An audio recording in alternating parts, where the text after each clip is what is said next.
Why do liberals like to say that abortion is healthcare when 95% of abortions happen just because they don't want the kid? The maternal mortality rate in the United States has increased by nearly 30% since the year 2000 to a rate of around 18.7 individuals per 100,000 persons.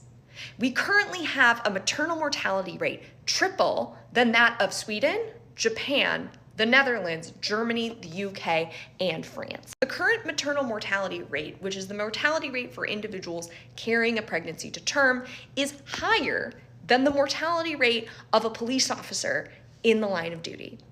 It is also currently higher than a construction worker on the job. It's also higher for individuals who are installing power lines. But what I haven't mentioned about the maternal mortality rate in the United States is that that is just the rate for all women.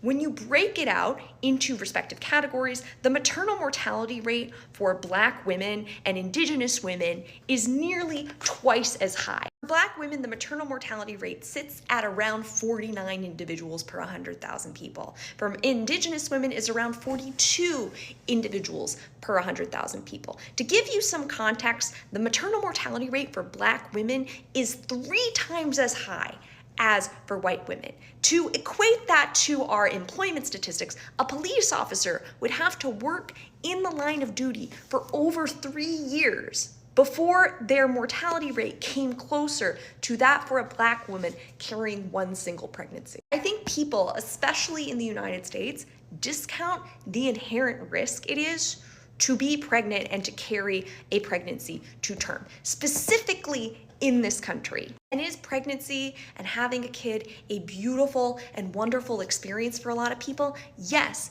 but it also puts a lot of strain on individuals who are carrying that pregnancy's body. Not to mention the fact that if you are denied the ability to terminate a pregnancy, you have a higher odds of you and that child entering into poverty 6 months after denial than those individuals who were able to terminate their pregnancy. And as we know, higher rates of poverty are associated with higher rates of inadequate housing, higher rates of malnutrition, and higher rates of lack of access to health care. So ultimately, the decision to not be able to choose when you want to have a pregnancy and being forced to carry a pregnancy to term will lead, based on the data, to negative health outcomes for the children resulting from that unwanted pregnancy. I think this video, honestly, was asked in a lot of bad faith without being able to think beyond that first statement.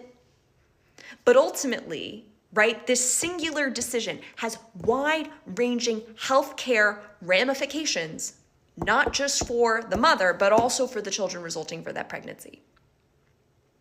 And to ignore that is malpractice. That's all I got. If you have any questions, let me know.